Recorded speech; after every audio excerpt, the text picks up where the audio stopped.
Hey, and welcome to the first episode of a brand new podcast that has a completely different and refreshing take on technology and the future. My name is Chris, and together, along with my business partner, Richard, we're going to be talking about everything tech in the future, ranging from AI to VR to space travel to energy and robots and everything and anything that you can imagine in between. Now, we know people hate ad breaks and podcasts, so we're going to get the ad right out of the way so we can dive into an hour and a half of a great conversation. This content is brought to you by Objective Reality, conversational AI that gives reality a voice, so no political correctness, just an AI that tells it like it really is. Check it out at objectivereality.ai. So Derma Sensor, it's kind of exciting. They got FDA approval for an AI skin cancer detector. Mm-hmm.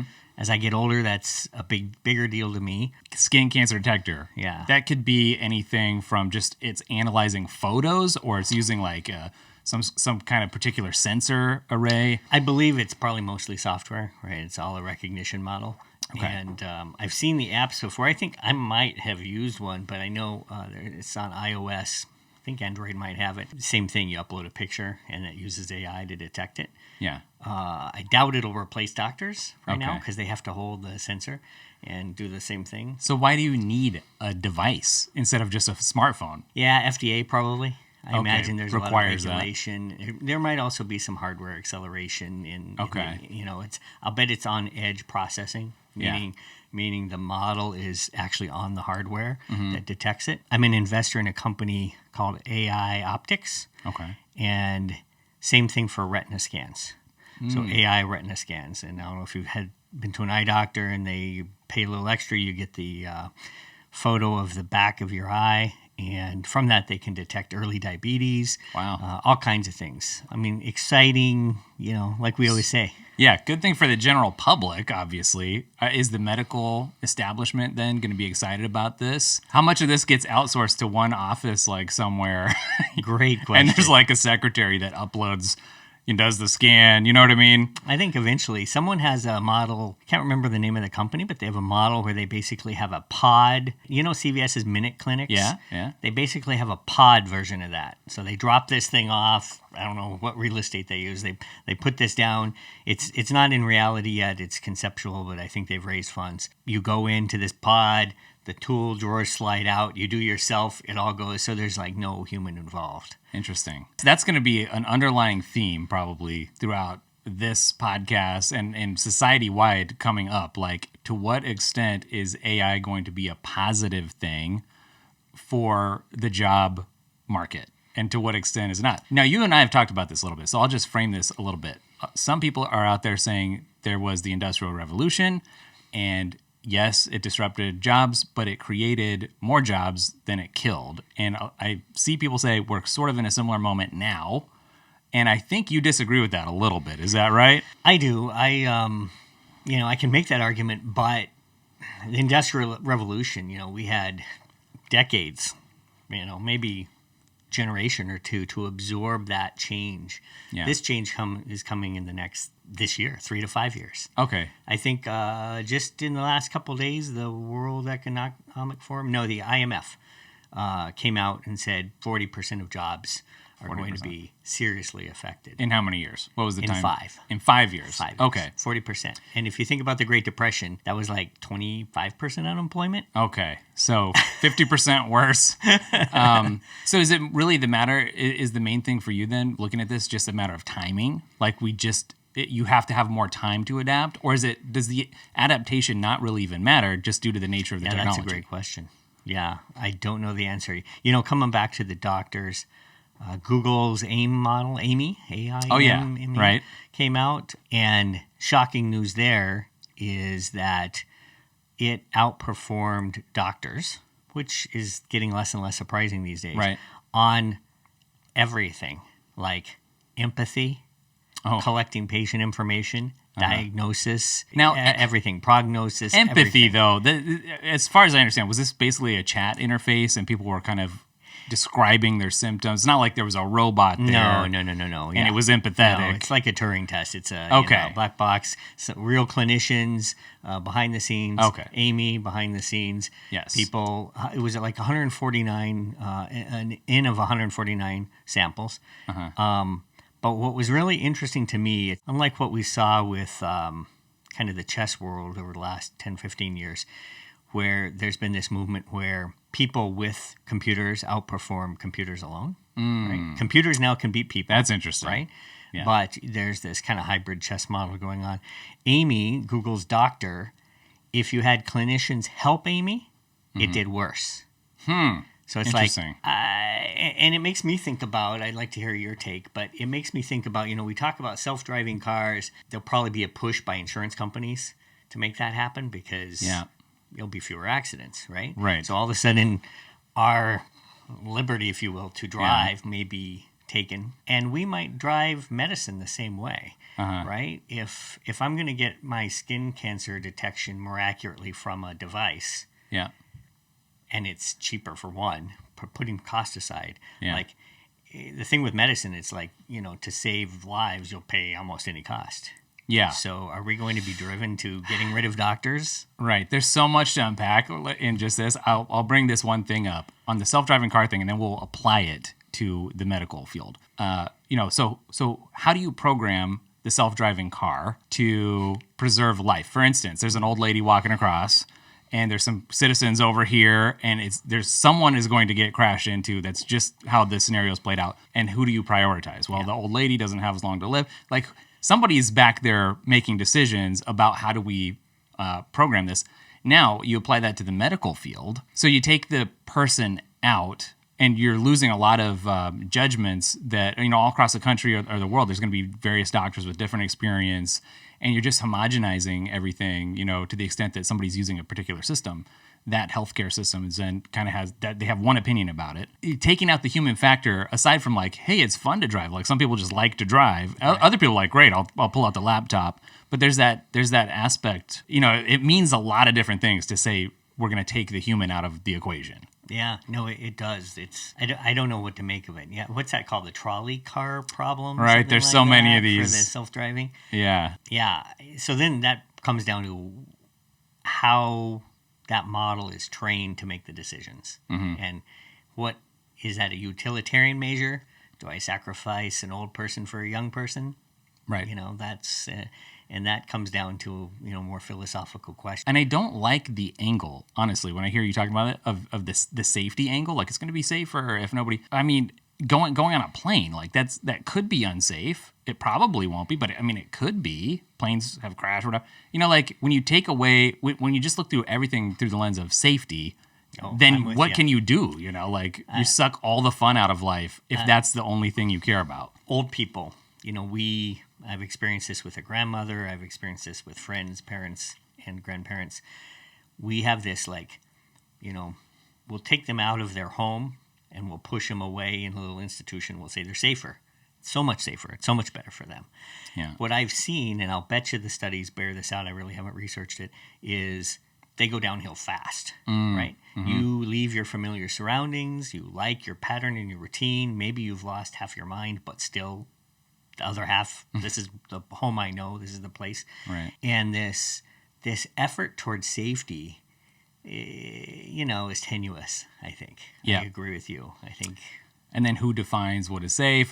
This is a whole can of worms here. Yeah. But it's important for people to understand that because, so I'll segue off of that into this. I was going to ask you about this. Is it possible, from your perspective, to have a neutral AI system, an AI that's completely neutral? Is that even a possible thing? Because I think a lot of people, when they think of AI, they probably do think that people are building it to be a neutral thing, to not have, to not sway people, but is that even possible? I think we'd have to define neutral, right? If you train the analogy I make is if I have a child and I'm raising a child, because I analogize training a neural net to training a child's brain. If that child grows up in, an extreme environment, maybe it's a hateful, racist environment, or maybe it's a very liberal, climate change, Greenpeace type of environment, that child will have that information more heavily weighted in its neurons than the other information. Right. And so the question, and the way we train our models right now is we train them on corpus of the internet. Right? And we all know when you stare at the internet, there's a lot of bad information, Right. one way or the other. And the question is, how do you discern what's real from bias and people's, random rants and musings? Yeah, and the other, I think, obvious component is like somebody is behind every system that's created. And I think I've had this argument in the comment section of some place online, and people are like, it doesn't take an opinion, it doesn't have a stance. But and a lot of AI companies will market themselves as basically being neutral, but that could never ever be the case. Just like I don't think you could have like a neutral education either. Somebody has put the curriculum together, and framing is everything. What you choose to put in or leave out of an answer is everything. I agree. And somebody has made those decisions for how that AI is going to work. When I was younger, like you said, someone's deciding what goes into that answer. When I was younger, it was a kind of a revelation to find you can have a news source that is maybe factually correct, but editorializing what is said, what facts are put in, makes all the difference, right? Yep. So it can be based on facts, but it can still be biased and wrong. Yes, absolutely. Yeah. Let's start with this because this is our first podcast episode. If you don't mind, I know you've heard this a lot and we've talked about it a lot, but I do want to talk a little bit about this idea of objective reality and limits, because I think from my perspective, I've been very interested over the years in looking at what are the fundamental limits of reality as we know them, as we can discern them, the limits that no human or not even all of humanity as a civilization, if they all got along real well together, used the resources available not only on our planet but maybe in the galaxy, let's say, to the utmost potential, no alien, civilization that's subject to the same, hypothetical alien civilization that has to live with the same physics as us, and no AGI even that humanity gives birth to or some other civilization could potentially give birth to, let's say, just hypothetically. What are the limits that nobody can change? And I do think that they're there. I personally think that they exist. Now, this is where I'll probably differentiate myself from a lot of other people out there, especially in the tech space, especially people who consider themselves innovators. But I'll give the example, I think the most basic one that you could come up with is the speed of light. And you have pushed back on this before. You're like, here's all the ways where we could push back on that. So in my view, there are limits, and I can link in the show notes to a paper that talks about these. But there's limits, and then there's also the fundamental limits, and then effective limits, in my point of view, where you can envision something, but you can't actualize it. Okay, well, that's still a limit because you can't do it, even though you can think it up, think of a way to do it. You could think of a way to travel faster than the speed of light, but you're not actually able to do it given the current resources, and it's possible that that's never going to happen, but some people will say, no, we'll do that. So we can have this whole conversation, but I think as we're talking about what is true and what is real, this is always kind of my starting place. Yeah, so from my perspective, I'm more of a hands-on functional guy. It comes up, you mentioned innovators. It comes up, I'm a serial entrepreneur, and limits come up all the time. That's what thinking outside the box and not being limited. Now, this is stopping short of your, there are some limits out there. Yeah. But the effective limits versus what are not limits. Musk's deciding to launch the biggest rocket in history of mankind by a private company. First, that's only been relegated to governments in the past. Two, deciding it's going to be reusable, land itself. All crazy talk 10 years ago. Sure. Nobody would, not even possible, ever, never. Yeah. We're limited. Physics can't allow this. It's not going to happen. And, his point is, let's go back to physics, first principles, and does it defy it? Not really. Okay, well, then it's just an engineering challenge. Right. So if it's not really a limit. But knowing that, on the other hand, you if there is a limit and you're sitting there trying to go past it and you can never do it, you've wasted all your time. Yes. So, yeah, I'm probably not the right guy to debate about is the speed of light really a boundary? Yeah. We have Einstein's quantum entanglement. Is it really that we can't send information past the speed of light? Yes. It's deeper, and I'm probably not. It is, and it's really interesting. And just for the podcast listeners, I just want to point out, you could envision a civilization that maybe could grow to be able to utilize the full available resources of the whole galaxy. And I think science fiction has made this all seem Dyson so sphere. so doable. sphere. And in reality, there's lots of personal, psychological, societal, civilizational things that would have to fall into place that may be so unable to be overcome to get to a place like that. On top of the technological advancements, and I'll just say too, like nobody chose to be born. Nobody was there at the beginning of the universe. No one's going to be there at the end of the universe. Like humans, I feel like are inherently limited. Now, that doesn't mean, from my perspective, that we have to dream small. Like I think it's important, like a Musk, to dream big and to dream about things that were previously like nobody thought of or thought was crazy. I acknowledge that, and I think that's very important. I do also think, though, that there's two sides to that coin. Like you could misallocate some resources chasing what I like to call an alchemy trap, where the alchemists of old thought, hey, we can turn lead into gold, and that was not actually something that could happen. So I think there's a lot of things that people can envision or want. Here's the key thing too: they want to have happen and feel like it's just a matter of enough willpower, time, technology, and then you get into just because you can doesn't mean you should. So some things certainly are thresholds, and I think there's value in going past certain thresholds.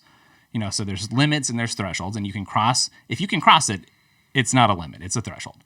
And there's a lot of things that we can, as humans, through technology, willpower, time, cross. But you do get into that realm of should we? This is the transhumanism debate. There's a lot of areas, and AI plays into this for sure. So what's your take on? So the should we, could we, what people want reminds me of an interesting study of life extension. So if you file Ray Kurzweil, he's the guy who basically, he didn't coin, I think Vince, can't remember his name, coined the term singularity, but Kurzweil kind of popularized it with two of his books. One of his books, he's into kind of radical life extension. It's interesting. There's this point, this kind of escape velocity where we gain a year of life for every year. We gain an extra year of life. So every calendar year, our technology gets better such that we gain an extra year of life. Yeah. Once we get that point, we escape and we're quote unquote immortal. Right? That's their take. What's interesting about that is kind of the experts in the field. The date that they said this would happen corresponded to the time they were about 70 years old. So if they were a 25-year-old expert in the field, they would say it's here and it's going to happen in the next 40 years. If they were 50, it's going to happen in the next 20 years. Yeah. So they want it so bad for their own lives. Right. So not getting into the potential, success of the endeavor.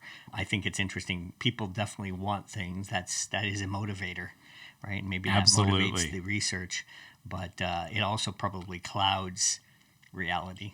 Yeah. Speaking of bias, I would definitely think so, because here we find ourselves, on this planet in this neighborhood of space. And, is there a reason for that? Or are we completely insignificant? These are all the big questions that rattle around in my head all the time. And your take on these things, not you personally, but I mean just a person's view on whether or not there's even objective reality, or if anything is truly possible. But those are the things, they matter, and they do eventually matter to your daily life and the way that you're going to end up proceeding, like hopefully or without hope, or, I think it's... That's why I think about these things in terms of technology, the tech I choose to use and want to use, like the life extension thing. Assuming that was available to you, would you do it? Well, now I take, a dozen supplements a day, right? So in that way, I'm using modern chemistry for a better living. How far I would go, I guess that has to be seen, and I've thought some about it, but I'm probably more of a repair rather than improve person. Yeah. So I will probably take retina surgery if I'm going blind to fix it. Yeah. Then I will take artificial eyeballs that let me see, 100x optical zoom. Yeah. Right. That's probably my line. And, there's some people, I say the Amish drew their line at, 1900s technology or 1850 or whatever it is. And I think everybody, especially with the rapid increase, this exponential increase in technology, AI in particular, we're going to have to choose a line. And maybe not. Maybe some people will just adopt everything willy-nilly, and that's their right, I suppose. But I think a lot of people will draw lines. I think we do that now, and it's not only a line of using technology, but how you use it. So I imagine most people here listening, you and I will decide, okay, I will use my laptop for work. I won't use it to watch pornography or, whatever it happens to be. I will choose to use technology in certain ways. And I think that's going to be more and more apropos, right? We're going to have to think about that. Okay, am I going to put on the Zuckerberg Meta, or Apple Pro Vision? Is that what it's Vision called? Pro, yeah. Vision Pro. Yeah. Am I going to put that on and spend 6 hours a day in it? Yeah. It's because it's going to be compelling. It may not be now, but it's going to be compelling. And people are going to have to make choices, and some people won't. Some people will just kind of follow the flock. Yeah. And go or with have the whatever- decisions made for them, I would say. Or have the decisions made for them. Voting has consequences. Policymakers will make policies. A lot of people, I don't think any of this will be even on their radar. And it'll sort of just happen to them, I think. No, I think that's probably very true. But I'll bet it's the vast majority is in that camp. Thinking people, I'll say. And that, I don't mean to denigrate people who think about these topics. No, absolutely not. But so you said something really interesting a while back. You said repair versus enhance. Is that what you said? What was improve, enhance, improve? yeah. Okay, Augment. So that brings up the idea that a human even can be improved or enhanced. And so now we're into like what even is a human in the first place. Sure. But I like what you're talking about, like the repair aspect that says there's something here worth repairing or worth, versus like, I'm going to try to architecturally change, the fundamental aspect of my being.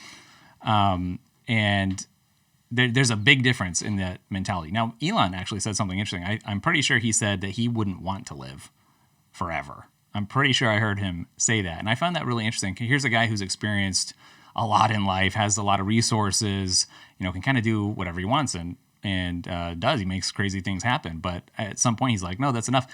And so your lifespan, that is a limit at the moment. It's the old Star Trek episode where Q wants to commit suicide. Right. I don't know if anybody, if you've seen that, but and to demonstrate what it was like, they have a court trial basically. Right. I think Picard. This must be next generation episode, and it's a vague memory to me, but he takes him to this like one gas station in the middle of a desert or something. Yeah. And Q's trying to explain, I've done this for millions of years. There's nowhere to see. There's nothing to do. It's just, I've seen it all. Right. And that comes back to your limit thing. Well, yeah. And so who's to say that a limit isn't a good thing and not something to quote unquote solve or blow past, but maybe it's use it as definition.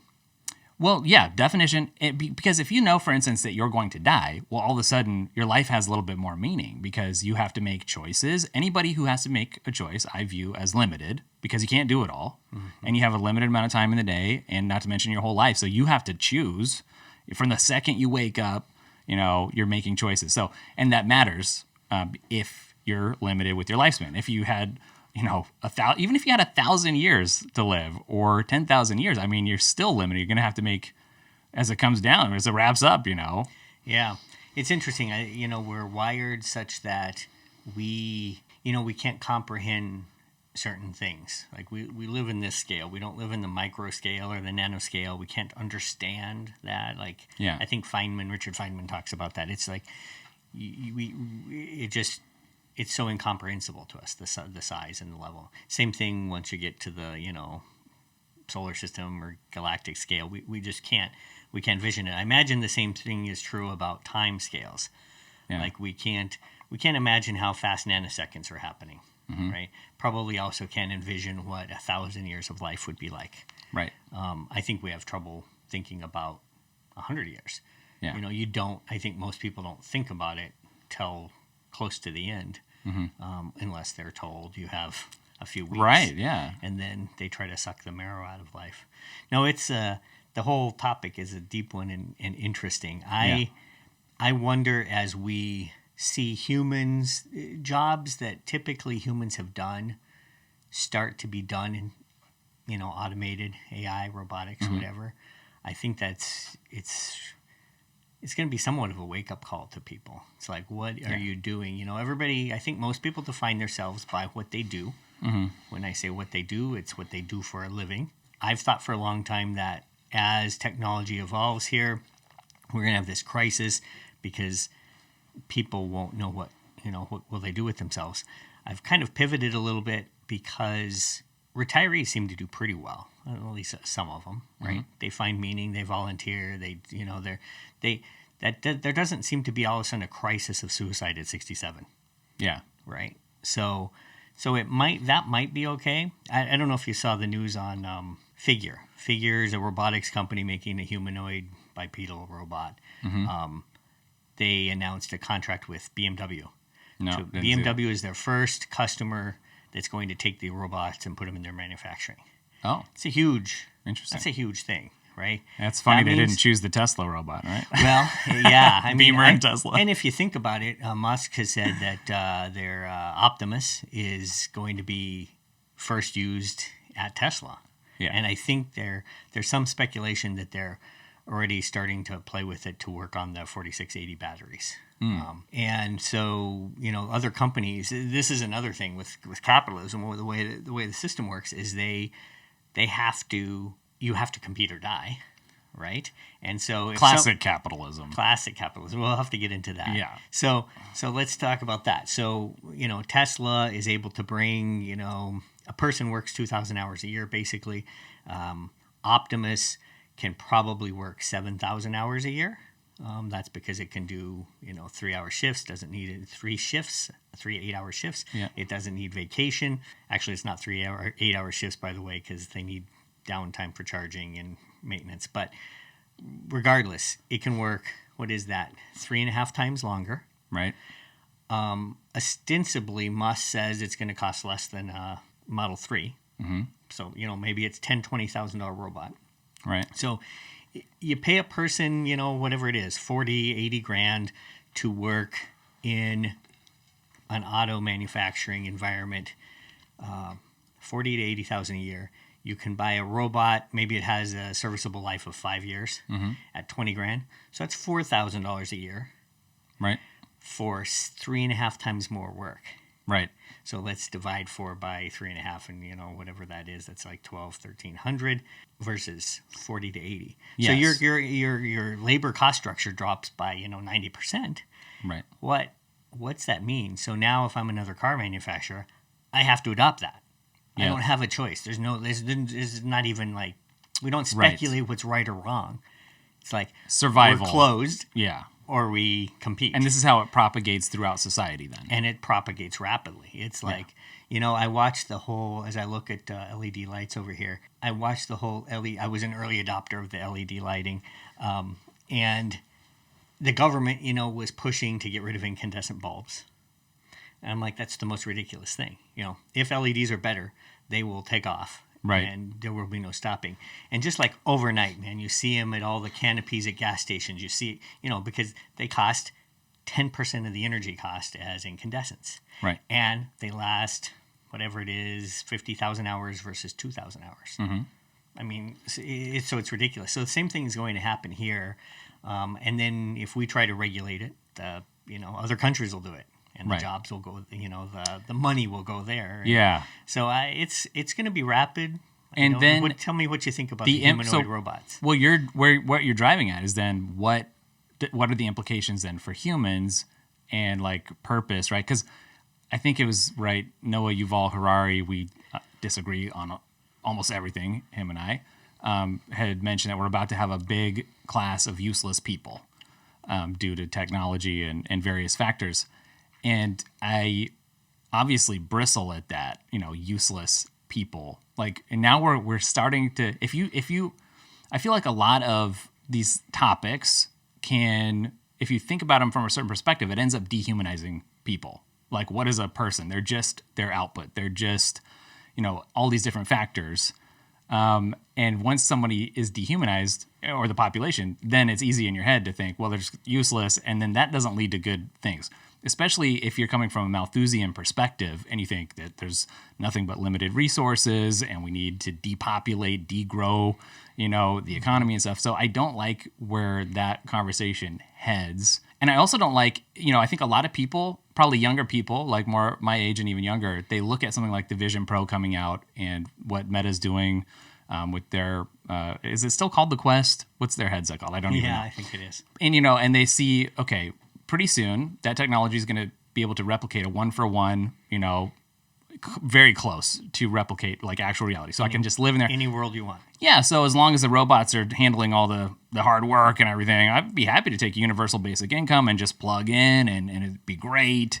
I think that's a naive way, honestly, to think about what you should be doing in the future. Like, do you exist just for entertainment and pleasure? I have to quote a business partner. I had a business partner in France, and interesting guy. He was talking about, he's amazed in France that he's older. He's probably 60, 65 now. He's amazing that all you have to do is give them 300 square feet and a video game, and they'll just exist. Yeah. You don't need, I don't know, we were probably talking about universal basic income or welfare or something like that. He's like, they don't need a lot. They're happy to just do that. Yeah. And then, that takes you to Brave New World and, medication and what that's basically Ready Player One. What is the same thing? Yeah. What people, what is the point? Everybody's got to find that eventually. If you're just sitting there thinking that you're right to strike on the difference between existing and living. Because, if you frame it in those perspectives, like we're going to have a class of useless people, because they're just existing. I don't like that whole thing. So, and what's the alternative in the future? I mean, that's the real question. If AI comes along and disrupts all the knowledge work and robots, embodied AI, let's call it, even though I'm not sure that's the best term, comes and disrupts like the actual labor market, what's the alternative for just sitting there and plugging in to basically a man-made matrix? Yeah, I mean, people have to choose that or have it chosen for them. I have a brother-in-law I have discussions with, and I call it the dopamine squirt syndrome. It's like if your whole existence is just to increase neurotransmitters, you can do that. You can eventually be that rat in the cage that Right. doses himself up to death. Right. So that's probably a pretty important question that's going to come down the pike, and I think governments can't solve that. Right. I think people have to solve that. The thought occurs to me as I hear you saying that. We talked about life expectancy and that being kind of an ultimate limit at the moment. People want to extend it or whatever, but have we already killed ourselves as humans if we just turn our lives into just existing? You've already effectively. Well, here's the thing. It's coming, whether we like it or not, right? So the question becomes, how do we best channel our lives, focus our efforts, teach others? And speaking of the retirement analogy, I was teaching a class on AI, and it can come off as scary, right? It's like dystopian. My job's gone. What am I going to do? People panic. What's going to happen? But on the other hand, we used to work 55-hour weeks, 60-hour weeks. You go back agrarian, you had ups and downs of, intense labor and then no labor. And we seem to, at retirement, some people seem to get along just fine, and some people don't. That's probably what it is. But I ask students in the class, would you like to make the same amount of money and drop from 40 hours a week to 25? Yeah, everybody wants that, right? And so, and then, some people do say, though, well, what would I do if I didn't work? Yeah. That's what they'll have to find. And they might be able to, you can consider work, you create something. Yeah. You can still, do you have to have someone buy your work to be valuable? Pay you? Right. There's a question. Well, let's frame it like this. If you could, in the future, let's say everyone's, lifestyles have really changed, but real France is there and virtual France is there. You brought up France. Would you prefer to go to real France? Or would you be just as happy that's an awesome to just question. slap on the Vision Pro? I think if all things are equal, right? right now, if I had to spend, $5,000 and take a week or two and I'm busy with everything else, but I could slap on the virtual, maybe I would do that. But there's definitely value in the real, and we see that in artwork. Mm-hmm. You can have a print of a Monet, and it's not as valuable. Why? It looks exactly the same. I mean, they have it down to where they can put brush strokes on the canvas for you. Sure. So it can be virtually identical with nobody but, fraud, forgery detectors to be able to tell. And yet, and so it's not as valuable. Same with diamonds. I saw the first advertisements for the lab-grown diamonds. I don't know if you've seen that. But they're the same thing. Yeah. And yet they are $800 a carat. I don't know what a 1 carat diamond goes for these days, maybe $5,000. Right. So they're less than a quarter of the cost. Yeah. Yeah, they're the same thing. So there's some mental tie to authenticity. Yeah, I think a lot of that has to do with the rareness of something, right? Gold tends to be more rare. Not everyone just has a vein of gold in their backyard, so there's some value there. Not to mention gold has other inherent assets, but that's a different conversation.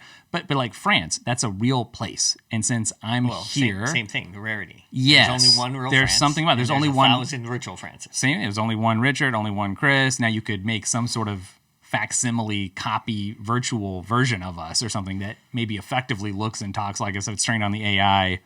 But it's still derived out of, like us. So like the Monet, there was a real Monet, and because of his limitations, it's amazing that he's able to paint that picture that I can't. And I expect a robot to be able to do that was trained on all of humanity to be able to do that. But I couldn't go do that. But Monet could do it. There is something about being able to do something within the limits, your limits, and producing something that matters. That I think that you talk about what matters in life. I think there is something to that. Matters to whom? That's great. I'm glad that you brought that up, because to be a person, to be a whom, to think therefore you are, that really is everything. And there's a difference between thinking and knowing. We talk about this often, right? I brought up is it Orson Welles? I think it was Welles who did the radio broadcast, War of the Worlds. War of the Worlds. And if you tuned in at just the wrong time, you thought that the aliens were invading. You didn't have the full knowledge. So your perception was really a deception, right? So there is a buffer zone there where you maybe aren't. It's almost like you're living in the Matrix without even realizing it, and it's not even digital, right? Yeah. It doesn't take an actual matrix. I'll just mention this here because I don't know where else I'm going to mention it. But I would say that reality will always retain root, no matter what simulation scenario there was, whether it was something like from the Matrix and the machines have enslaved humanity, or humans chose to create their own matrix and plug in, because. Or as Musk says, maybe we're in the simulation right now, right? But the simulation can always be disrupted by actual reality. Like the solar flare, for instance, wipe out the infrastructure, the servers, right? Mm-hmm. Doesn't mean it's going to, but it can. Mm-hmm. It has root. So if you follow the thread that the disruption is coming, to me, I've been thinking about this for maybe 10 years because, Kurzweil introduced me to the exponential acceleration, and I saw it since I was young. I've been programming since, the 70s. I wonder, you see this exponential increase coming. It's happening in the next 5 to 10 years, 3, 5, 10, whatever that number is. All of a sudden, it's a real thing for people who believe that that's happening. Mm-hmm. If you don't, or you aren't aware of it, you're just going about your life. But if it is happening and this disruption is going to come, what tangible efforts? What with your life? What do you want to do with that? Transition is going to happen. I'll give you. I'll lead the question here. What you have? Say you're a parent and you have kids. Do you recommend they go to college? What? Yeah. My son came home from. He graduated with a stats degree, and boom, he told me it's really depressing. ChatGPT can do what I spent all that money for and all that time, and it can do it in minutes. Yeah. Well, okay, so there's a lot here. I think that's a big discussion right now, the whole college versus this, and then you put this overlay on it, AI is coming for all the jobs or whatever, and I have seen a lot of people be like, hey, it's funny, everyone in Silicon Valley said, learn to code, and now how's that going to work out? and now awesome. They're coming back with learn a trade. If you run it forward far enough, maybe plumbing and stuff becomes modular, and a robot does come in and just, or it's an Optimus or a Figure or whatever, and really that does disappear too. It's the longest out on that replacement curve. Yes. Right. Yeah. So for me personally, I mean, if you're asking me personally, like I would love to spend my time just reading and thinking, and to the extent that like something like a ChatGPT sort of thing, I would utilize that. I can get a lot more thinking done faster and fit more into my limited lifespan that way. But I really enjoy that, reading other people's stuff, absorbing ideas. Ideas are like sugar to me; like they give me a high, and discovering that those. Dopamine squirt. That's right. Yeah. Yeah. So I would like that, but neither would I like to be the rat in the cage. We've talked about this before. If you could just plug in, and to the expensive hardware and feel like you're in the Matrix, and that makes you happy, you get the dopamine. I'm sure at some point somebody's going to have some way to just tweak the dopamine thing for like $10, Yeah. without plugging into all the stuff, and that's like way cheaper. That's why I use that analogy, because it's coming. That's coming to our engineered psychopharmaceuticals, whatever, fentanyl. I mean, we saw the progression in our lifetimes of drugs that are so intense now and so addictive that it's now killing 100,000 people a year. Yeah. I mean, if that's not an early warning flag, I don't know what is. Drugs aren't going to get worse. Right. We're going to get better at figuring out how to addict and stimulate. And, right. And everybody does that, Media, TVs, movies. That's right. That's all a drug too. I mean, your Twitter feed, your YouTube feed. Yeah. How do I addict them and keep them here longer? Yeah. So, I mean, what is the ultimate reversal of all of that? Like if you don't have to work and you've got enough. It's the Amish, baby. Is that the thing? Like being out in the sunlight, be outside? I used to be super critical of the Amish, and as I've gotten older, I'm a techno-optimist. I'm an engineer, and I think there is so much. People have a hard time thinking, I think, in equations. There's two sides of an equal sign. Something happens. There's benefits and there's costs, and I focused for, a lot of pessimists will focus on just this side. And for years and years, I focused on only how great things. And by all materialistic measures, things are so much better, right? Right. Than ever. When I was a kid, famine in Africa was constant. Like millions of people died all the time. And now, at that time, I think 50% of the world lived in extreme poverty. So that's under $2 a day, maybe. And now it's like only 10%. That's in my lifetime. So on the materialistic measure, not dying, that's pretty big. Yeah. That's got a great outcome. Engineered drugs and addiction, that's a bad side. And if you don't honestly talk about both sides of that equation, I think you're missing. Right. You're missing something. But see, now you're talking about tech that basically brings about or enhances human flourishing. You could bucket it as human flourishing. But that's materialistic flourishing. Well, no. Well, yeah. I mean, like being alive. You said being alive is a good thing. Yeah. Okay, so tech that enables you to be alive, because the second it's not at all proven to be the case that if you could upload your memory into the digital space that you're still alive. Maybe it's just an archive. It doesn't have any ability to think, or maybe it's a simulated thing. It's more of like an affective consciousness or something. But that's not proven that is consciousness and that is going to be eternal life. And even if it was quote unquote digital eternal life, still the server can get wiped out by the solar flare. Humans remain limited. Let me push back on that. So server can get wiped out by the solar flare. I can be wiped out by a tsunami. Right. Does that mean I'm not alive? No, that doesn't mean I'm not alive. So terminating it, I don't think is proof of. So just to back up a little bit before we come back to that. So you can have two different trajectories for the future, and one is a view that's optimistic for humans, for humanity, and one is optimistic about just the pure technology.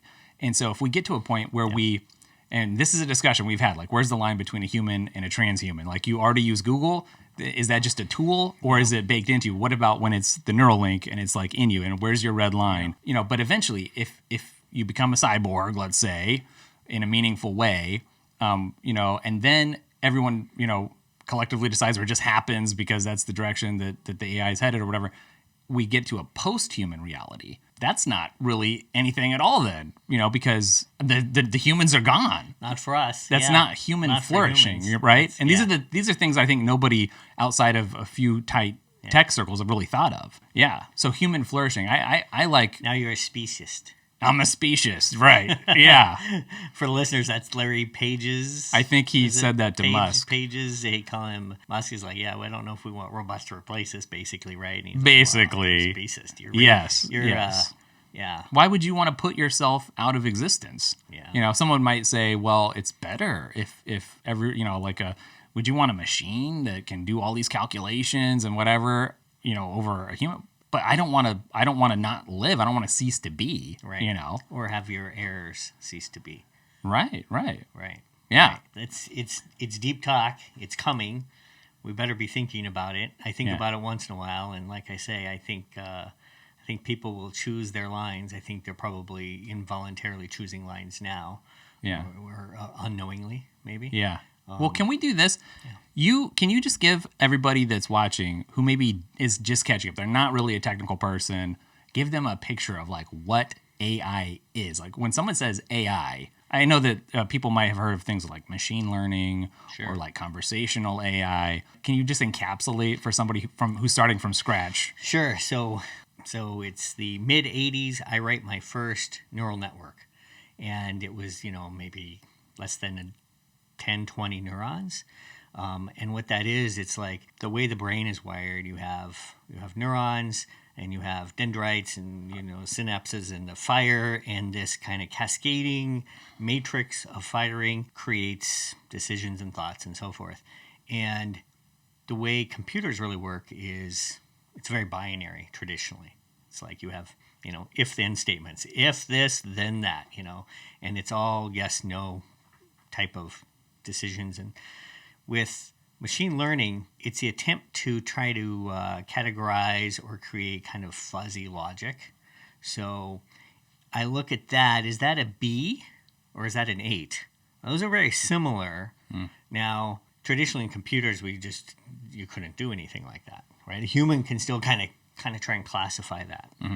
So machine learning was, there was a nuclear winter for decades. There's this like theoretical talk about how to do it, maybe in the 80s, late 70s and 80s. 90s spent most of the time not getting anywhere because we just didn't have the processing power to really create something useful. You needed incredible processing power. And there were maybe some breakthroughs that weren't there yet. There's a guy named Jeffrey Hinton out of Canada, professor, who made a breakthrough about dropping connections once in a while randomly and, a little more erratic, like human physiology. But then over the last 10, 15 years, we've made just incredible breakthroughs with processing power, and it allowed us to train on more data. Train that neural net. So the way a simple neural net works, like I was talking about, you'd feed in a bunch of B's and a bunch of 8s, and then at the bottom you'd reward it with, you only find the number 8s. And so you'd feed in these B's, and no, you don't get a reward, and you feed in an 8, hey, you get a reward, congratulations. And so it would slowly weight its little neurons appropriately so it could tell what it was. But that was the limit. Now we're to the point where you can feed the models, take not 5 bits, 10, 8 bits, 16 bits, whatever it is, but they take billions, almost we're up to 1 trillion now, parameters. We train on, big chunks of the entire internet. So like all of mankind's knowledge, push through there.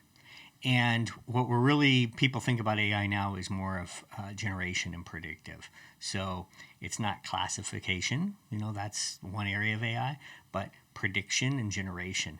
So it's like if I feed you all the Shakespeare books and then I tell you some words in a sequence, there is probabilistically a likelihood that the next word is something. It's definitely not automobile. Right. 0% it's automobile. Yeah. Because there was no automobile. And so that prediction allows it to create text, now images, videos just starting. And it's definitely more akin to the way humans, and there's a lot of debate about the neuronal doctrine, how our neurons work, and if it's so simple as we think it is. But from a cursory glance, neural networks, large language models, AI, is working the way the human brain works. And consequently, when you use them, they're fuzzy, right? I'm still staggered by this. I'll ask it maybe a development question or something. It'll get it wrong, or it could be a simple question like, King of England at a certain point. It gets it wrong, and you're like, no, I don't think that's right. You chat back to it, I don't think that's right. It's like, oh, you're right, I'm sorry. It's actually this. It's like, okay, if you knew that, why didn't you say that the first time? It's just like a person, right? That's the way people respond. Yeah. So it's definitely, artificial intelligence is more, I say, akin to the way humans think. Yeah. Okay. I think that'll be helpful for people to kind of get maybe an outlay. And it's only, again, it's exponential. So the implications of this exponential growth curve is that, we can debate this, but let's just say that we can create AGI, artificial general intelligence. Which for the listeners that don't know is basically there's a debate over what that means. It can do as much as a person. Or more. Smarter than a person. It doesn't have to be more capable than a person. Yeah, it doesn't have. I don't think it has to be 100% at everything. It just has to be more capable. And I would almost argue we're almost there. Right. But, so it can take the bar exam and outperform a human, for instance. Yeah. And there's great. It'd be interesting to pull it up, but there's great graphs that show just from GPT 3 and 3.5 and 4 from OpenAI in the last 24 months. How on like 30 or 40 measures, we have now passed human capability, human averages, 50% average on the bar exam, the GMAT, medical exams, all these things, where it's now better than the average human. Now, remember, most people thinking about these topics probably don't fall in the average. Right. There. They might be in the upper 10%. I don't know. Yes. Now, let me ask you this. I want to phrase this. Okay, so there's humans and there's AI, and there's humans that use AI, and you could almost say it's kind of like a superpower in a way. And you could have different combinations of this, right? If everybody has the AI, then it's almost like nobody has the AI, and it's almost like we're just humans anyways once again, because it's a level playing field. Like if everyone's Iron Man, nobody's Iron Man. Yeah, but I can still fly. You can still fly. Yeah, you can still fly, but everyone can fly. So, coming back to that rarity. Again, it depends on how you gauge things. A lot of the things we gauge are relative, right? It's like you find there's a great experiment. The monkeys in the cage on a rhesus monkeys, and they're feeding this one, I don't know, oats or something, and he's really happy, right? And they're feeding him oats. And then the cage next to him, and they're kind of at a right angle so they can see each other. The researcher gives this guy grapes, okay, at the same time. The first monkey, who is happy with his oats, sees the grapes, guy getting grapes, and he throws the oats down. Right. And then he starts yelling. He wants the grapes. He was happy until he's not because he sees something. So if you're gauging things relatively, then yes. I think there's some activities, though, that you're just happy doing without comparing to other people. Yeah. I think comparing is a cognitively bad thing because people sit around all day seeing what they don't have, and then just desiring that materialism for no point. Yeah, but see, now, let's say I'm, somebody with a lot of resources, and maybe I live in a certain country over in Europe, and I bring everyone into a worldwide conference, and I'm like, hey, as long as we give these people out there, the peons, the impression that they can have it all virtually, then maybe that leaves room for me to have all of what's here in reality, to have. Like everything can be manipulated, and there's a vector where that's not good, the things you're describing, in a way. It could be used for wrong by somebody at the top who had the power and the intentions. So we've been talking about some pretty heavy stuff. Like on the day-to-day, what have you seen, in the last month or so that is exciting you from an AI perspective? It's just pervasive. The whole embodied AI, which is the idea of taking some of this AI like ChatGPT or Llama or Google's and putting it into a machine so that it can do things for us. That's I was teaching a class and I was showing Aloha. Google with maybe Stanford just a few weeks ago released a video of them. They made just a skeleton robot, so it's like, square pipes.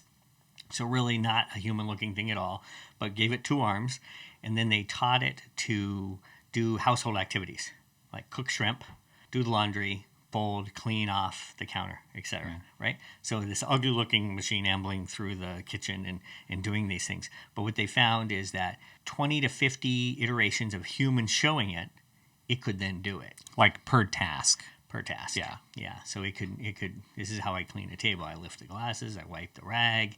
And the idea is that unlike, like I said, this is artificial intelligence, unlike the old days where it could do that, and it's been doing it in Detroit forever, if it was exactly the same every time.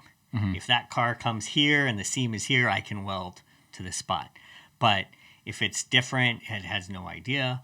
That's what artificial intelligence is allowing. But the point being, when I showed that, several of the students were like, I want that, right? Because you can think about, there's things that we do that we probably have to do that we'd rather not. We'd rather be doing something else.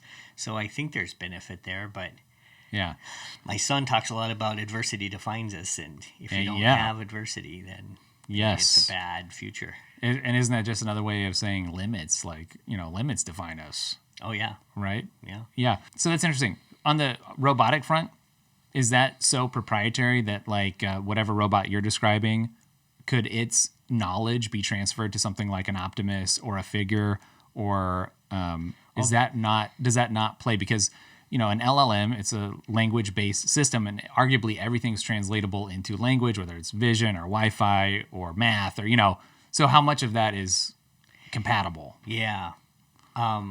So that's the thing about the whole technology, right? So the marginal cost of the intelligence has become 0. Once you have trained, ChatGPT, for example, it's not open. So let's take Facebook released a model called Llama, artificial intelligence model, large language model, and the cost to duplicate that is almost 0. So it took them probably, I don't know, Llama might have been $50 million to train. But I can give it to you for the cost of, maybe an SD card of $10. Yeah. That's different than anything we've had in the past. Right. And so, the thing about Tesla's self-driving, for example, as it's gotten better and better, it might be approaching where it's almost as good as people. But the point is, we learn to drive, and we have, whatever few 100,000 miles under our belt in our cars, and that's the only experience we have. It has millions and millions, and it all shares. So it learns every edge case that could ever have happened that you and I haven't encountered. And if it happens to us, we're on Eisenhower Pass in Colorado, and this thing happens. We've never experienced that. Yeah. And we might respond right, we might respond poorly. It has experienced that. It's seen what happens in all the outcomes, and it chooses the right one, and it propagates to all the cars. That's interesting. So that's an exciting thing, right? I mean, there's a lot of, like I say, I'm a techno-optimist. There's a lot of excitement. You can't close your eyes, and I think a lot of the tech community closes their eyes to the negatives. And then you get, Luddite type people. My wife might be one of them. Who we can't use any technology because it's all bad. Right. Right? No, you can't deny that there's good and bad. I think if you're doing that, you're just intellectually dishonest. Yeah. And then you also get into definitions of good and bad as well. That's a whole nother topic. Yes. Another podcast. Yeah. Now, that brings up, so the Tesla, having had all these different experiences on all the roads all over, the planet, whereas you couldn't. This brings up something really interesting. It's part of what makes a human a human. It's one of our fundamental limits as far as I'm concerned. I want to get your take on it, and that is that we're mono-experiential. I don't even know if there's an actual word for it. That's a good word. Yeah, but we can experience one stream of experience at a time. Yeah. So even if we have, the simulation, or, you strap on Apple Vision Pro or whatever, and it's 1-to-1, it's great, you have to pick a simulation to be in. Spend your time. You have fixed resource of time. Yeah, and that's your attention is another resource. So yeah, I mean, what do you make of that? You're talking about the Tesla, and you compare and contrast that that's to a why human. we're limited. We do Right. have those limits, and that's there's actual measurements. I can't remember. You synthesize so many bits of information through your eyes, so many bits of, and it's very limited when you think about it. And that's this is what Musk is doing with Neuralace, is putting the chip right inside, trying to increase that ability. Ostensibly it's about helping people with paralysis and things like that in the beginning. Yeah. I think he openly admits that's not the long-term goal. Sure. Yeah. That's a good way to sell it to people. That's Yeah. good. And I've had those thoughts. I've had those thoughts that if I could have my phone or my database connected and it could help me remember things. Right. You learn so much, you forget so much.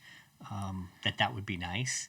But Yeah. that's where these choices come. We're gonna Yeah. have to People make- are, and I don't think a lot of people have yet thought about it until the commercial comes out or the TikTok ad. And they're like, oh, Well, and what happens, I think it's like the frog being boiled alive, we slowly raise the temperature and he doesn't jump out. Yeah.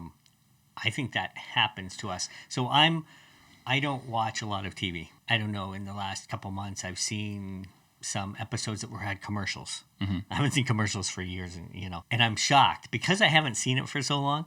I'm shocked by what they're showing. Yeah. The drugs, the things that they're showing. the Overton window has changed so much. Yeah, remind me of the Yeah. Overton window. It's just what's socially acceptable to Yeah. be discussed. Yeah. Yeah, and that can shrink and it changes over time. And so what I wonder is, does it go, is the introduction such that we all end up, dopamine squirting cyborgs and, because it happened and we just didn't even realize it. Nobody Yeah. thought about it. Yeah. That's why I think it's important I think it's really Yeah. important to dwell on it and think about what is real life. I remember a colleague, he was a CFO, and he confided in me multiple times he wanted to stop and be a plumber.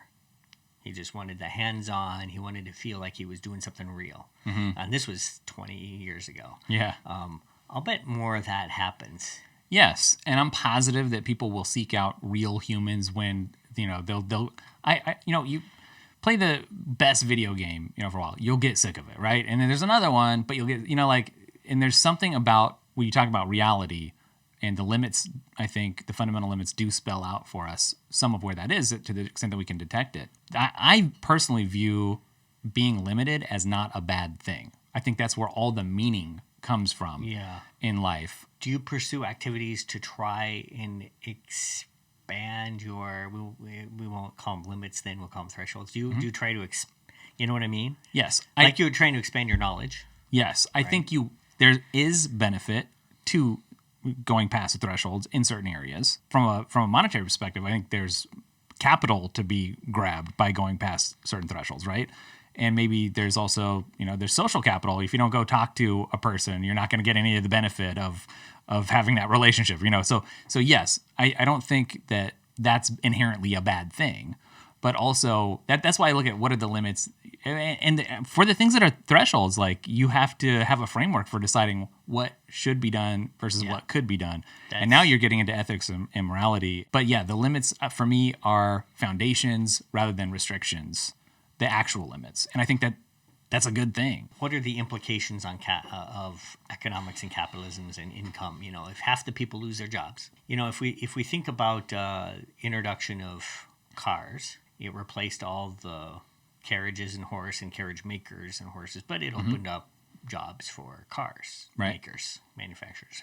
Henry Ford. The jobs were replaced. I don't think they'll be replaced here. I really don't. So And can what are the capitalism be implications? the engine that keeps innovation churning in a good way for human flourishing? Is that the question? Yeah. Well, I mean, yeah. Does capitalism continue? So we have labor and capital, and labor's going away, right? And capital ostensibly will increase.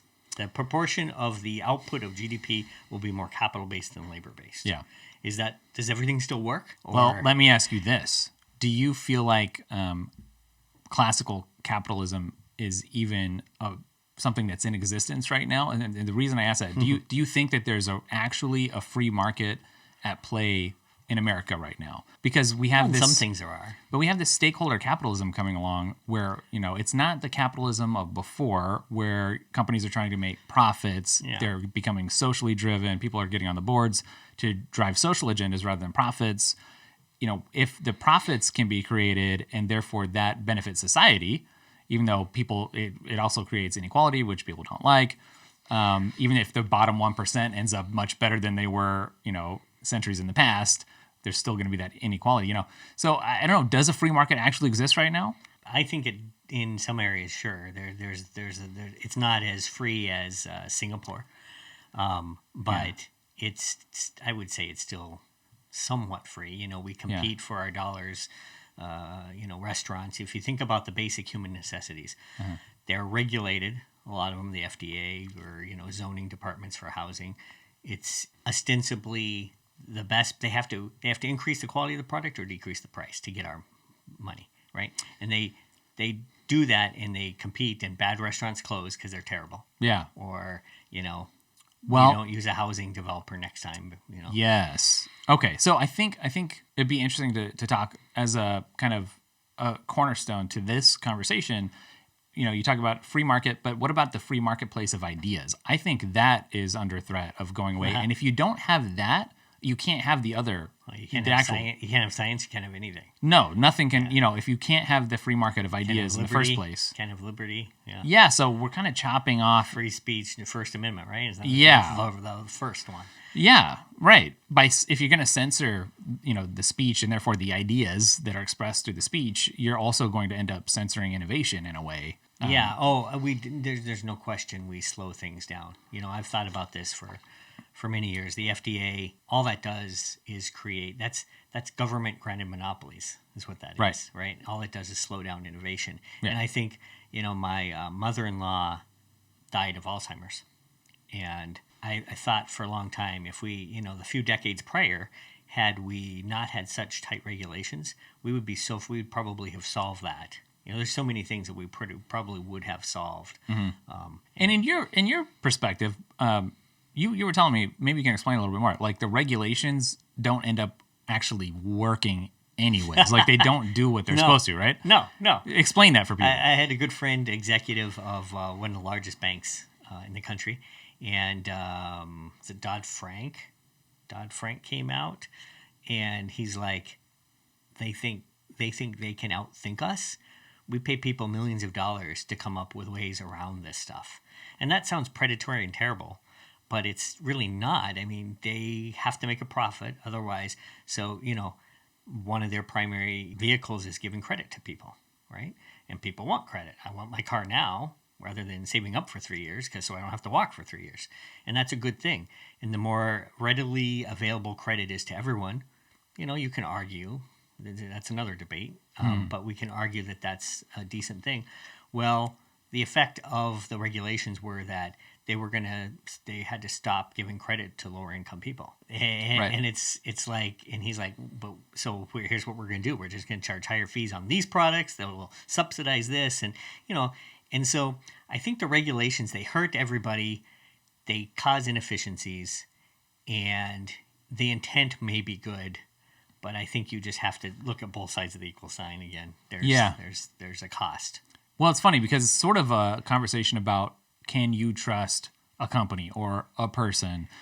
Can you trust them? And then you're talking about, well, who decides what's trustworthy and what's not? Because on the free market model, it's like you put it out there, and if it's good, it will resonate. That's right. But somebody else might come along and say, well, I don't want that out there, and I have the power to stop that. And we can't trust people with either certain information or certain, and so it does. But there's no check on that power. That's right. The founders try to really figure that out. It's like, hey, people are bad. We came from King James or whoever it was. People are bad. We need to really regulate. You go into Montpelier, Madison's Montpelier, his home, where he actually drafted the Constitution. And you look at his library. I stood in the room, and I looked at his books in the library. And he took a whole summer and just sat and studied all of the governing documents from history back to the Greeks. And he thought about all this, and they got together, and they figured they hammered this out. And the basic acknowledgement is people have can go bad. So we need to limit the power they have on everyone else. The market does that naturally.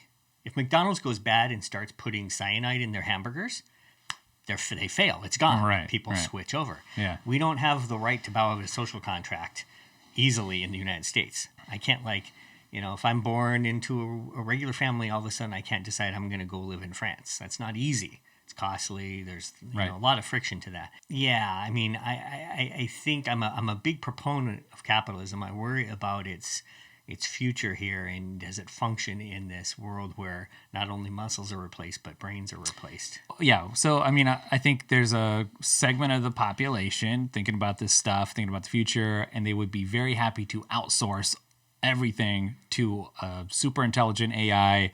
And I think they think, capitalism will get us there, or some form of hybrid capitalism, whatever, and the consequences don't really matter. Let's accelerate, let's get there, and let the AI just handle everything. Yeah. What's your take on that? 2 takes. They might be wrong, but it's going to happen anyway.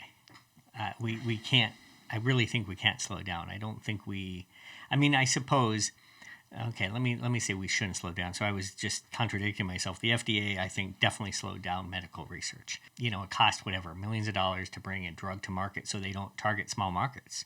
So if I'm a guy who has a rare disease, tough. The government just screwed me, right? Because they can't invest in all the human trials and stuff to do my thing. So yes, they can slow it down. But the problem is if we slow down AI, China's not going to. One of the best open source large language models is Falcon out of United Arab Emirates. Yeah. What are we thinking? Yeah, I mean, it's going to happen. And if we aren't as smart, if the music stops and our AIs aren't as smart as China's, I think that's a bad position to be in. So I'm against. A lot of the people, Musk, a lot of people are for regulating AI. I think it's a mistake. Mm-hmm. Well, okay. So now you mentioned Musk and regulation. So let me say something that I think is a notion that Musk had, and that is that people die, but laws don't. And you almost need a expiration date for laws. Sunsets. Yeah, because otherwise you'll just keep regulating things into the future and you won't be able to do anything. I got to tell you a story on that. I have a business partner who was with the Department of Energy under Clinton. And he set up a program. I'm trying to recall, maybe I won't go into specifics. It might be too revealing. But he set up a program and he did it, with all good intentions. But the only way he could do it was within this framework that automatically sunsetted in 24 months. So in his mind, good thing. We only need this temporarily for this situation. Yeah. So he set it up. He ran in, what's that, Clinton, 90s, 94 probably, so we're 30 years out. He ran into a woman in that department. The program is still alive 30 years later. And she said something like, yeah, we're on our 180th report. Wow. And it's like a totally useless functioning piece of the bureaucracy. Right. And that's probably one of, thousands. It's just baked in. Yeah, so sunsetting, but then back to the problem. I think government gets too powerful, and it's not that may not have good intentions. I think often it doesn't, but even if it does, you can't concentrate power like that. It's got to be a diffuse market action, I think. Yeah, and especially with AI, I've sort of thought of AI, getting AI, the right kinds of AI into certain people's hands, like sort of like arming them from a knowledge perspective, because if you don't have access to accurate, truthful information, you can be manipulated really easily. Yeah. And so you're talking about the government, the government is trying to regulate AI right now. They got some stuff cooking, and I think I brought this up. So if they're trying to limit some, here's a hard limit on compute power, for people working in AI. Now, how would somebody get around that? It's not like it's going to just stop AI things. I mean, someone splits their company into 3, pieces, and 33% here, 33%, I say it's like the, when online poker started on the internet, early 2000s, we put laws against it. And all that we did is put our servers on the Isle of Man or in the Cayman Islands. I mean, big deal. It still happened. Yeah. All it did was make that money not flow to us. Yeah. And it's, and that doesn't mean you shouldn't have laws against nefarious activities. I think you definitely should, but you got if one thing, it should be pushed down to a local level. We can't have people 2,000 miles from us deciding how to farm when you're in Nebraska. I'm all on board with Yeah. that, the localization. Yeah. Yeah. People for a long time people have debated, I'm pretty conservative on this economic front, and people have debated me talking about how well Sweden and the Norwegian countries do. And it wasn't until, a few years ago that I discovered that it's almost all local level there. So while they might have an effective tax rate of 55-60%, it's pushed down to local level. So almost everything happens. Therefore, people use the money more wisely. There's accountability. I walk next door and I knock on my mayor's door because that's where most of the spending's happening. And so it's interesting, if the free market is diffusion amongst all players, Yeah. federal government is concentration in one, then at least local levels is a smaller number. There's a rumor, I haven't been able to substantiate it, but Jefferson had, in some of his letters, he realized pretty quickly that states were too large to govern. So they wanted just states to have almost all the power. Right? Federal government to have small power, Right. states to have some power, or the rest of the power. And he realized that's not pushed down far enough. So he wanted to get it to almost all the powers happening in counties, smaller Yeah. units. So I think that was interesting. That's interesting. And just like top level, if the government is trying to regulate AI, let's say, is that nothing other than like wanting to retain the most powerful AI for themselves? Because they're not limiting It themselves. might be.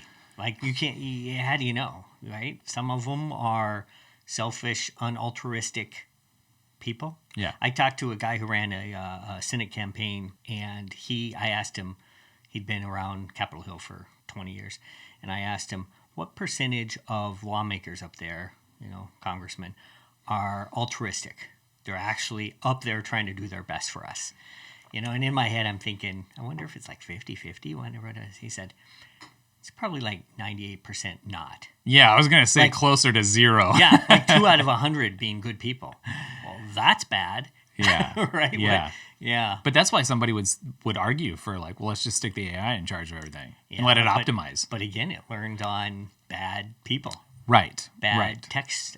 We've all looked up answers on Quora or Reddit or, comments on a CNN article. And it's trained on that, right? So I don't know if I'm going to trust it that much. Even OpenAI now has a disclaimer under their input box saying, hey, it can be wrong, check us. Right. Well, I think C.S. Lewis I think it was Lewis that had a quote that said something like, you can't get the oughts from what is. And so even if that applies, if you want to see what that applies, awesome.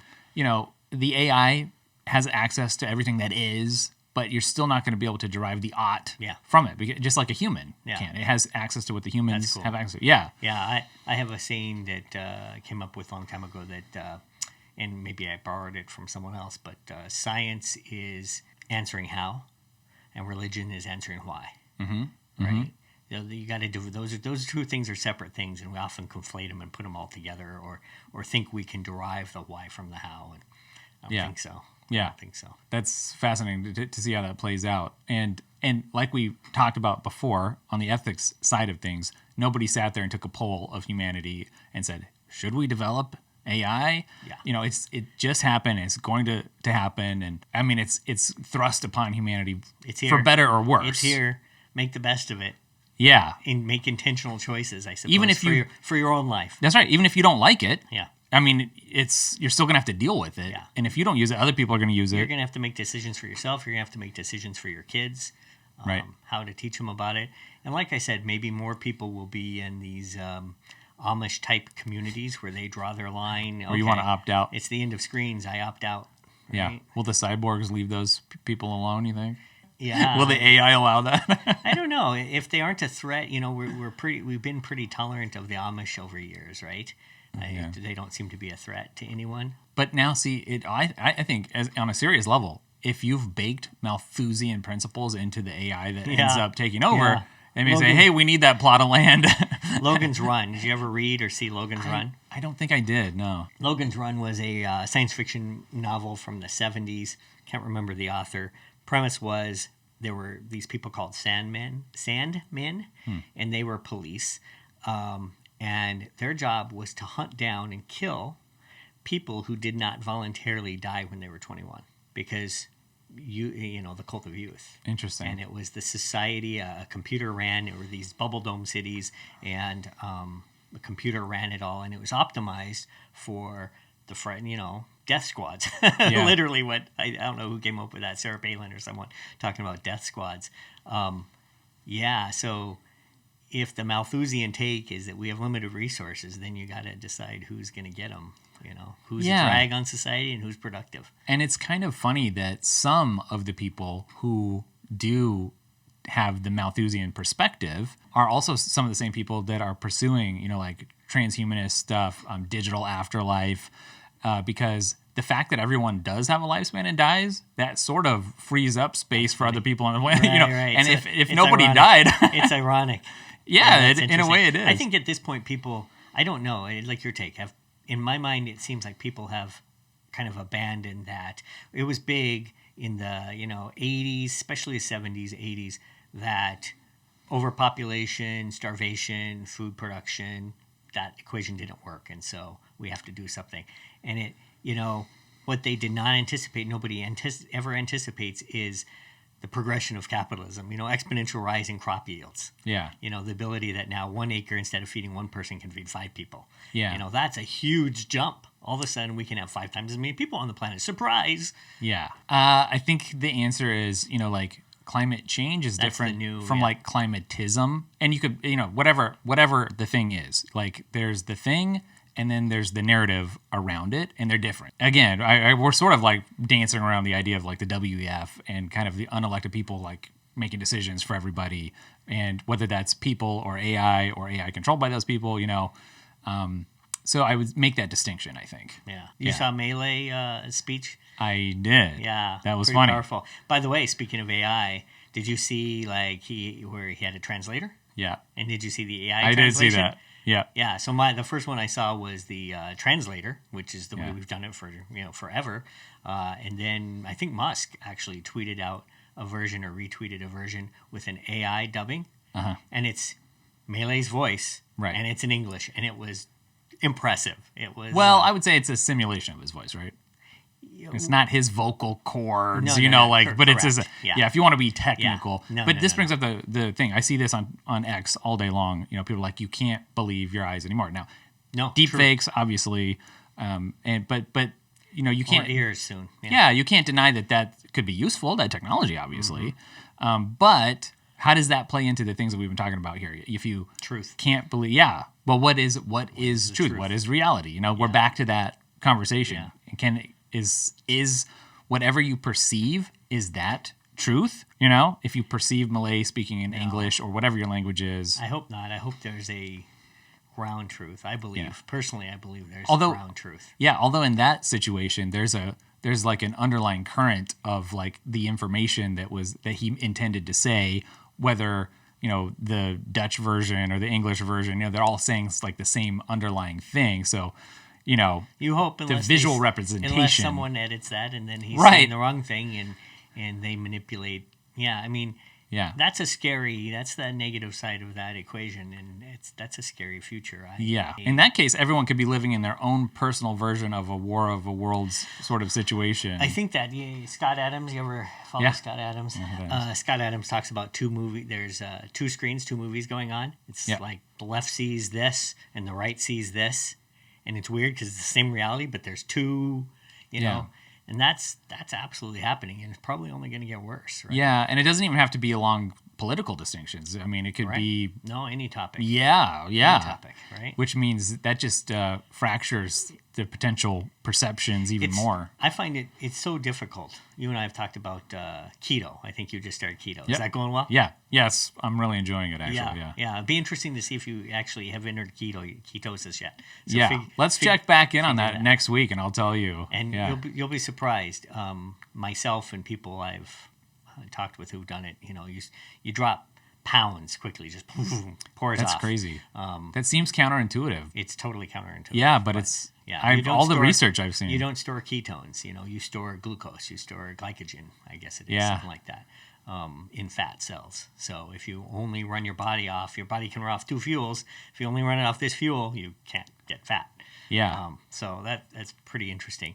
Well, let's just take a break from the tech and let's talk about the keto real quick because you've been doing that and you sort of told me a little bit about some of the benefits that you saw. Yeah. Why did you get into that? And why did I get into it? I was getting nauseous every afternoon, and I grew up in the era. You had super big gulps from 7-Eleven, Mountain Dew, and so I burned out my pancreas pretty early, unknowingly. Yeah, I was living on a boat at the time, and every afternoon I was getting the flu, basically. And it hit me one day, I'm like, I wonder if this is blood sugar. This is before, people thought much about it, but I had a grandfather who had diabetes, and he, would have insulin shock and all these things. And so I took some sugar and I threw it under my tongue, and I felt better like that. I was like, whoa, this is blood sugar. So I went to the doctor. Yeah, you've got hypoglycemia, reactive hypoglycemia. You have sugar, your body spikes, then it drops. And this is where you're feeling pretty, And I was having levels that should have put me in a coma. So it was really bad. So I got off sugar, tried to get off sugar. And then, as Atkins and these guys came out and they're like, hey, carbohydrates, bread, flour, rice, they're like sugar. They call it the glycemic index. It burns too quickly. Your body can't use it. Your insulin has to flood. Your fat cells sop it up. All this stuff. And so I started to look more heavily at that. But there was this whole embedded culture of fat is bad, right? So what's your alternative other than carbs? Vegetables are carbs, but they're slower burning. But you have meat and fat. Meat, fat, and carbs, basically. Meat, protein, fat, and carbs. But hey, fat's going to kill you. It's going to give you heart disease. So it's a long story, but I ended up, I was going to sail the Atlantic, and I went in to get a heart scan because I grew up in Colorado and had red meat like every day of my life. And I thought, well, I don't want to have a heart attack on the ocean here. This would be bad for my family. So I had a heart scan, and no problem. Okay, so a few years later, I went in for another heart scan, and all of a sudden I had terrible heart disease. Like 80 percentile, like in a matter of 36 months. Right. So it's like, what's going on there? So I spent a lot of time researching and came to the conclusion that inflammation drives all this. And I'm not, this is Kurzweil. There's a lot of people who talk about this. Inflammation drives heart disease. It drives a lot of cancers and, problems in your body. And inflammation is caused by metabolic disorder, which has a lot to do with your insulin levels and sugars and so forth. So again, another bell ringing, another confirmation. So I decided to kind of go full tilt, move toward keto, get off, almost all the way to meat, just pure meat. And my kids wanted to kill me because I didn't take statins like the doctors recommended. I just did this life change. And they're like, you're going to kill yourself. And the best you can hope for with heart disease is to slow it down to about 20% growth per year. Yeah. And so my kids are all upset at me. And so I went in, got another scan, and I reduced it. I didn't slow the growth down. I decreased my plaque in my arteries. That's crazy. Yeah. So, a sample set of one, but I used to had headaches probably 2-3 times a week. Migraines. Yeah. I had medicine for it. Gastrointestinal issues. That just all went away. That's crazy. Yeah. So I got rid of, pasta bread, two of my favorite things. Almost eat pure meat, heavy cream, fat. And I don't crave much at all. No snacks. So you got rid of sugar too. Oh, carbs and sugar. Yeah. So would you say it's sugar is carb? Straight up keto? Or would you call it the carnivore diet, like the lion diet? What would you call it? Keto. I'm not 100% hardcore. So like Christmas, I cheated all the time. Yeah. Just because. Did that really reset you though? Did you start craving it? Yeah. I did start craving it again. Yeah. Yeah. That's the funniest thing. When you have some, it's almost a drug. There's a guy who wrote a book called Wheat Belly. And he shows the pathways that it is just sugar is just a drug, how it affects the brain. But for the most part, I just don't eat any white sugar, white rice, white flour, which bread, pasta, sugar. Yeah. And you're not alone because you were talking about that, and I started doing some research on it. There's so many people, aside from the weight loss, who have had like better focus after switching to keto. Interesting. Or, there's like so many benefits. And I think it does affect people slightly different. And not everyone, I don't think, can do it, but there's some really crazy things. Jordan Peterson's daughter's story, Michaela? A little bit. She had arthritis or something. She had right? terrible health. Like she literally had like new ankles put in at 15 or something crazy. Yikes. Like she was just a complete disaster, and she couldn't get, best doctors couldn't get anything fixed. And she slowly figured out, she moved herself to what she calls a carnivore diet. Mm-hmm. And it's actually only steak. I think it's only red meat. That's all she eats. 100%. Interesting. And now Jordan Peterson does the same. Yeah. And, her health completely 180 degrees. She's perfect. She's, you can see before and after pictures of her. It was a complete transformation. So that's crazy. I don't know if it's the right thing, but it seems to be working in my case. Yeah. If I die next week, you can I'll have the autopsy results.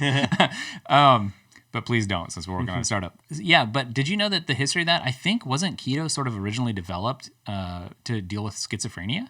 No. Did you know that? No. I think I ran into that information because... yeah. I saw something like that. Yeah, a doctor, somebody was interested in getting like the fasting benefits, but you can't just stop eating forever. Like it would help people not have seizures when they were fasted. Right. Sugar led to seizures. Yeah, so I think he sort of developed a keto diet in response to that. And then everyone sort of forgot about it. Yeah, I remember that because it was medicine. A long time ago. Yeah. Yeah, it was easier to pop some medicine. I read that story. Isn't that interesting? Yeah, it's speaking of governmental power, I think it was actually the government with the school lunch program back in the 70s or 80s, and they had these hearings, and you can go back and see video of these, and they're debating what to feed the kids, right? Mm-hmm. How to pay, what to feed them, etc. And they had scientists coming in, and some of the scientists are like, basically this food pyramid, lots of grains, lots of carbs, very little protein and fat. And some other scientists said there's no evidence. And there's a quote from the guy who, and I think his name was McCarthy. I don't know if it's the same McCarthy as the McCarthy hearings, but decades later he said they chose what they chose because there was no evidence either way, and they just had to choose one. And so the government chose this USDA food pyramid, which we all got indoctrinated in school. Yeah. I remember Time magazine had a cover with eggs and bacon, 2 yolks making the eyes, and the bacon making a frowny face, omelet kind of thing, and about how fat is bad and it's going to kill you and so forth. And it's just over this last, 10, 20 years that I think the science is getting pretty close to settled that no, fat does not kill you.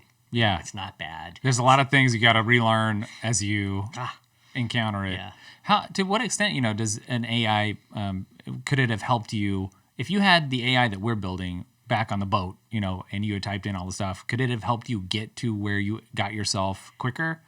Yeah. I was reading an anecdote from someone who used AI to diagnose a food allergy that the doctors couldn't do.